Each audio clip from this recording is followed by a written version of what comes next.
Good morning students. कैसे हो सब? अच्छे? ठीक। तो आज हम लोग अपना टॉपिक नया चालू करने वाले हैं जो कि है मैट्रिसेस। तो इस ये टॉपिक बड़ा ज़्यादा है। एक्सरसाइज हमारी एक दी गई है जो कि एक दिन में ही खत्म हो जाएगी, बस साथ में करते रहना। ठीक। क्वेश्चन मतलब लेंदी होते हैं पर कैलकुलेशन बहुत कम होती है, बस प्लस माइनस की कैलकुलेशन, वो भी कैलकुलेशन 2 into 3 4 into 5, मत माइनस और प्लस का बहुत ध्यान रखना पड़ेगा, चाहे ऐड हो चाहे मल्टीप्लाई हो। ठीक। कुछ कॉन्सेप्ट है वो बहुत याद रखना क्योंकि क्वेश्चन सीधे नहीं पूछेगा, इनडायरेक्टली वे में पूछेगा। तो ठीक, पहले चालू करते हैं व्हाट इज मैट्रिसेस। देखो, मैट्रिसेस ऐसा होता है, मैट्रिसेस एक ऐसा चैप्टर है जिसमें आप बहुत चीजें पढ़ लोगे। Multiply, divide, commutative property, associative property, सुनने में जितनी डिफिकल्ट करने में उतनी है, करी है अपने हैं पर भूल गए हो। ठीक, क्योंकि वर्ड सुन के भूल गए हम कि वर्ड क्या था, क्या प्रॉपर्टी थी, ये भूल गए। अब देखो, सबसे बेसिक कॉन्सेप्ट मैट्रिसेस का, मैट्रिसेस स्क्वायर हो सकती है, रेक्टेंगल हो सकती है, बस। इसके अलावा किसी भी फॉर्म में मैट्रिसेस नहीं होती। मैट्रिसेस हमेशा दो तरीके के, एक स्क्वायर और एक रेक्टेंगल। अब रो और कॉलम, हम लोग स्कूल में थे तो टीचर क्या कहती, मेक अ रो, रो कहती थी, तब लोग सीधे खड़े हो जाते थे। असल में वो रो नहीं थी, वो कॉलम था। ठीक, जो हम लोग स्कूल में खड़े होते थे, बना लो रो, मैम क्या कहती, रो बनाओ, खड़े हो जाते थे सब लोग, पर वो रो नहीं बनती थी, वो बनता था कॉलम। रो होती है लेटी हुई, मतलब अगर हम लोग कहें ये एक मैट्रिसेस है, स्क्वायर मैट्रिसेस का रूल क्या है कि जो टर्म्स होंगे सब बराबर होंगे, 3 3 2 2 3 4 4 ऐसे करके, क्योंकि स्क्वायर का मतलब परफेक्ट हो इसका। ठीक, अब ये स्क्वायर मैट्रिसेस है। अगर वो कहे रो क्या है, तो रो है ये, समझ गए? हम लोग स्कूल में रो क्या बनाते थे, ये, समझ गए? ये क्या है, कॉलम, समझ गए? मतलब ये जो वर्टिकल लाइन है वो सब क्या है, कॉलम, और जो लेटी है हॉरिजॉन्टल लाइन वो सब क्या है, रो। बस इतना ध्यान रखना है कि स्कूल में रो कैसे लगाते थे, ऐसे, पर यहाँ पे कैसी है, ऐसे, समझ गए? तो आज से क्या हमने स्कूल में लगाया, हमने स्कूल में लगाई थी कॉलम, ना कि रो। बस इतना ध्यान रखो मैट्रिक्स में रो क्या है और कॉलम क्या है, बस। पूरा चैप्टर शुरुआत यहीं से होती है, रो और कॉलम में गलत कर दिया तो क्वेश्चन ही गलत हो जाना। ठीक, अब देखो इसमें लिखा है, अगर वो कहे फर्स्ट रो, तो यही तो हुई, ये मत कर देना प्लीज, ये है फर्स्ट रो, ये है सेकंड रो, ये है थर्ड रो, और जबकि ये है फर्स्ट कॉलम, ये है सेकंड कॉलम, ये है थर्ड कॉलम। ये एक अरेंजमेंट है किसका, मैट्रिसेस का। Matrices is a rectangular arrangement for arrays, means element, element means कोई भी एक चीज, ए बी सी भी हो सकता है, कोई जरूरी नहीं नंबर ही हो, कोई ए बी सी हो सकता है, एक्स वाई जेड हो सकता है, आई हो सकता है, एम हो सकता है, एन हो सकता है, 0 0 0 हो सकता है, 1 2 3 हो सकता है, कुछ भी हो सकता है। बस इतना ध्यान रखो, एक अरेंजमेंट, रेक्टेंगुलर या स्क्वायर। ठीक, अब देखो यहां से हम लोग की डेफिनेशन चालू हो जाती है। What is matrices? Matrices is a rectangular array of numbers, real और कॉम्प्लेक्स, डिनोटेड बाय दिस। हमेशा एक मैट्रिसेस जो होती है वो एक कैपिटल लेटर से डिनोट होती है, कभी भी ए इज इक्वल्स टू मैट्रिसेस नहीं मान सकते, हमेशा ए कैपिटल, समझ गए? मैट्रिसेस में डिनोशन जब होगा तो वो हमेशा एक कैपिटल लेटर से ही होगा, चाहे कुछ भी हो, समझ गए? छोटे से ले ही नहीं सकते, हमेशा कैपिटल लेटर से। अब देखो, A is a rectangular matrix with M rows, row क्या होती है, ये, और कॉलम क्या होते हैं, ये, n columns. The number I J, I 1 2 3 4 m and number j is equals to 3 of this array are called elements. aij is associated with denoted matrices either by using brackets, चाहे square हो चाहे simple bracket हो, जरूरी नहीं यही लगा हो तो मैट्रिसेस हो, ऐसे भी मैट्रिसेस। ठीक, ये हो गई कॉलम, ये हो गए रो। समझ गए? Now it is noted that matrix is just arrangement of element without any value in rows and column.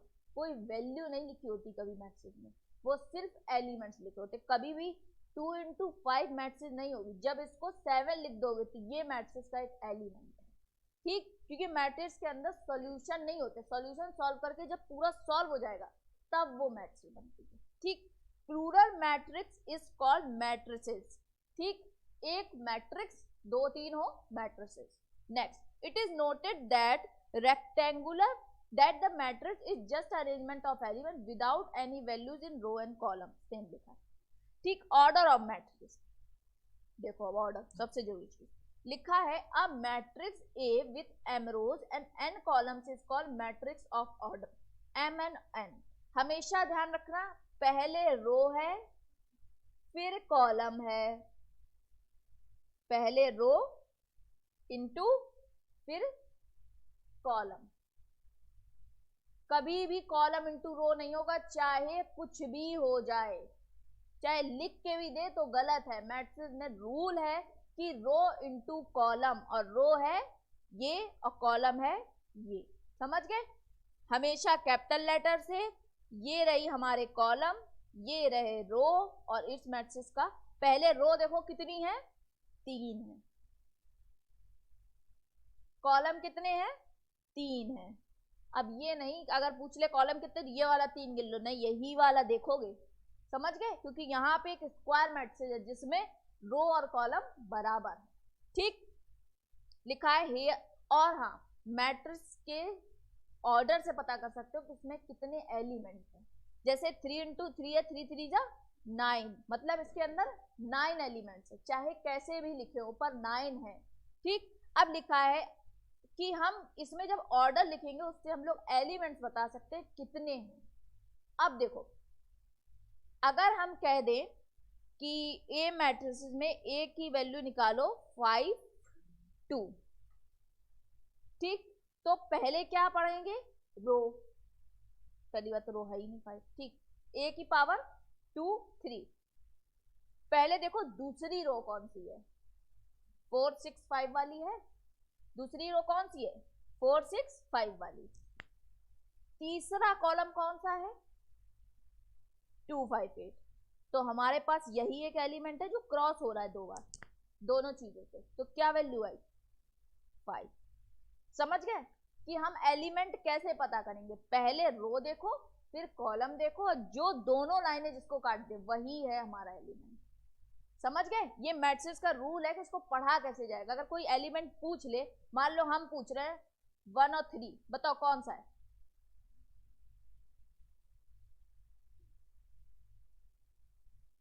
2। कौन सा वाला 2, जो लास्ट में है। समझ गए? दूसरा बताओ 1 नहीं 2 1, बताओ, ठीक। समझ गए?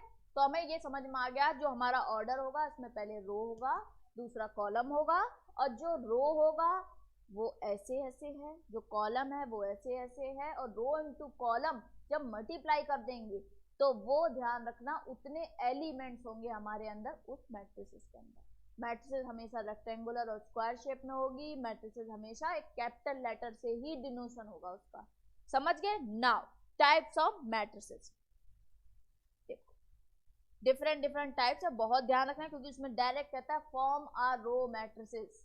तो तुम्हें रो कैसे बनानी वो देखना पड़ेगा, वो तुम्हें कुछ नहीं बताएगा, ठीक। अब देखो, what is row matrix. Row matrix is matrix which has only 1 row is called row matrix और रो वेक्टर, ठीक। थोड़ा आगे जब बढ़ेंगे तब वेक्टर और क्वांटिटी आएगा, फिजिक्स का भी टॉपिक है, मैथ्स में नहीं है, ठीक। तो क्या हुआ, जिसमें सिर्फ एक रो हो, मतलब ये, वो क्या है हमारी रो मैट्रिक्स। इसमें ये नहीं मतलब है कि उसके अंदर कितने कॉलम हैं, कितने एलिमेंट लिखे हैं। अगर ये 2 3 4 5 6 7 8, इससे में कोई मतलब नहीं, बस ये ध्यान रखो रो कितनी है, 1।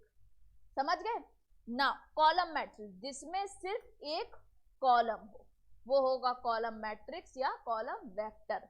डायरेक्ट वो बोलता है फॉर्म अ कॉलम मैट्रिक्स, तब ध्यान रखना जिसमें सिर्फ एक कॉलम हो, मतलब कितना भी लंबा बना लो पर कॉलम हमेशा एक होगा। समझ गए ना? जीरो मैट्रिक्स या null matrix. In every element of a matrix M and N matrix is zero, the matrix is called zero matrix या null matrix। कैसी होती है? जीरो या नल मैट्रिक्स वो होती है जिसमें सारे नंबर जीरो हो। ध्यान रखना, सारे नंबर जीरो हो। हाँ देखो इसमें ये देखो नल और जीरो मैट्रिक्स लिखा है, पर उसमें अगर वो कह दे form a zero matrix with column matrix, मतलब एक कॉलम जीरो का। समझ गए?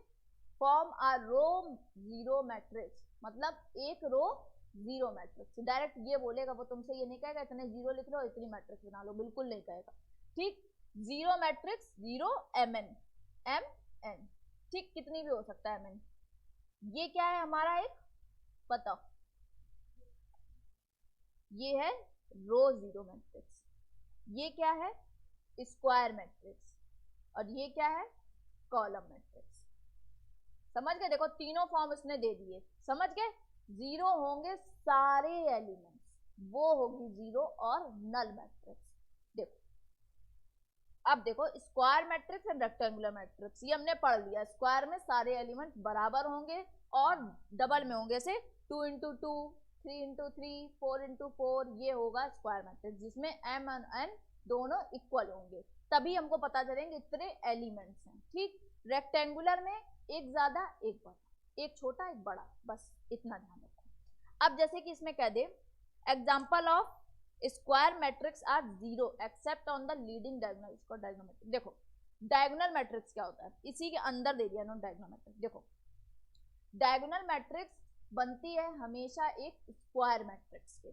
याद करो तुम्हारा स्क्वायर जब बनता था उसमें ही परफेक्ट दोनों डायगोनल निकलते थे, वो भी बराबर।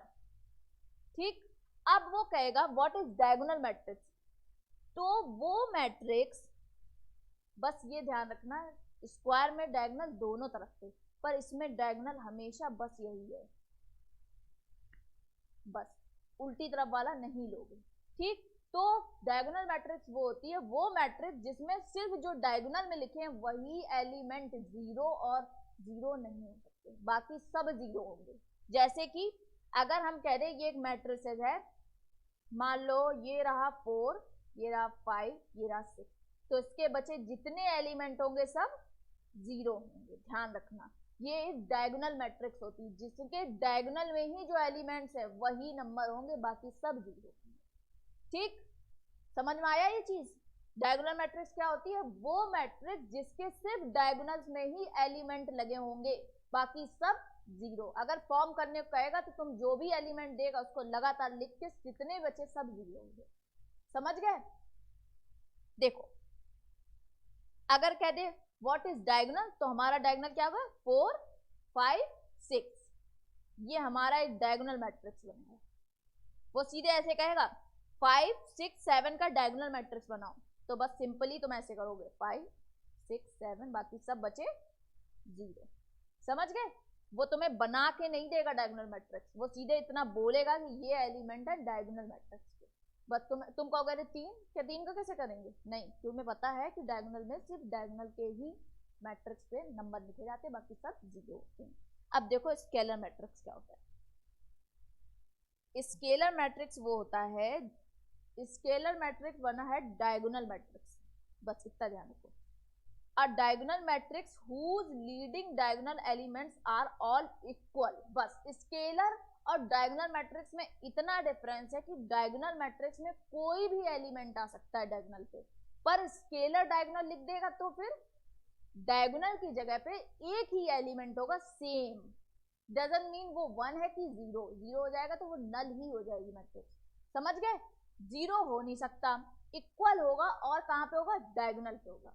अगर वो बोले स्केलर तो सारे एलिमेंट इक्वल है, अगर वो बोले स्केलर डायगोनल तो डायगोनल पे लगे हुए सारे एलिमेंट सेम है। समझ गए? स्केलर क्वांटिटी, वेक्टर क्वांटिटीज अगर आपको ध्यान हो फिजिक्स में पढ़ी नहीं, ठीक, तो हमने क्या सीखा, स्केलर मैट्रिक्स वो मैट्रिक्स होती है जिसके डायगोनल पे सेम एलिमेंट होते हैं, जैसे कि के 1 1 कुछ भी हो, और उसके अगर क्योंकि एक डायगोनल है तो उसके सब बचे हुए एलिमेंट 0 होंगे। समझ गए? नाउ यूनिट मैट्रिक्स, सिर्फ यही कॉन्सेप्ट ज्यादा डिफिकल्ट है, इसमें क्वेश्चन बहुत इजी होते हैं। देखो ध्यान से, unit matrix a scalar matrix whose diagonal elements are equal to unity, unity हमेशा 1 को डिनोट करेगा, यूनिटी हमेशा 1 को डिनोट करेगा। समझ गए? और is called unit matrix, it is denoted by I,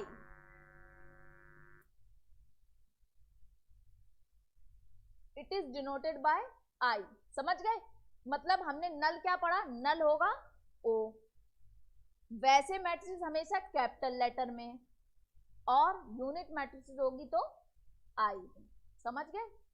आई में जो भी होगा अंदर वो हमेशा 1 होगा, ध्यान रखो। अगर वो कोई यूनिट डायगोनल, देखो भाई डायगोनल वर्ड लगते ही समझ जाना कि हमें एलिमेंट्स डायगोनल ही लिखने हैं, और हमेशा डायगोनल कहाँ जाएगा, लेफ्ट से राइट में, राइट से लेफ्ट वाला नहीं लोगे, सिर्फ एक तरफ डायगोनल बनेगा। समझ गए? बोले नल डायगोनल है तो फिर डायगोनल में 0, अगर वो कह दे यूनिट डायगोनल है तो यूनिट मतलब 1 लिखना है, डायगोनल ही लिखना है, बाकी सब जगह 0। समझ गए? तो ये हमारे कुछ कॉन्सेप्ट थे। अब देखो इसके बाद ये खत्म करते हैं पहले, फिर करते हैं अलजेब्रा ऑफ मैट्रिक्स। देखो अपर ट्रायंगल मैट्रिक्स, अपर ट्रायंगल लिखा है, इसका मतलब ट्रायंगल बन रहा है ऊपर। समझ गए? अपर ट्रायंगल इतना याद रखो, अपर ट्रायंगल मतलब ऊपर ट्रायंगल, तो ऊपर बन, डायगोनल के ऊपर फिल करोगे, नीचे सब 0। अब इसका ही देखो नीचे लोअर ट्रायंगल, मतलब डायगोनल के नीचे होंगे नंबर, बाकी सब 0। समझ गए? डायगोनल के नीचे होगा नंबर, बाकी सब 0। इतना ध्यान रखना, बहुत जरूरी है ये कॉन्सेप्ट। अपर ट्रायंगल बोलेगा तो डायगोनल के ऊपर डाले एलिमेंट, नीचे सब 0।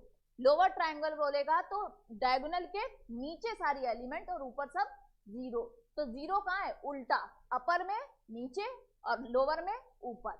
या ये याद रखो, अपर में ऊपर भरेंगे नीचे 0, और लोअर में नीचे भरेंगे ऊपर 0। समझ गए? Now some matrix, matrix obtained by deleting one or more row or columns or both of a matrix is called sub matrix.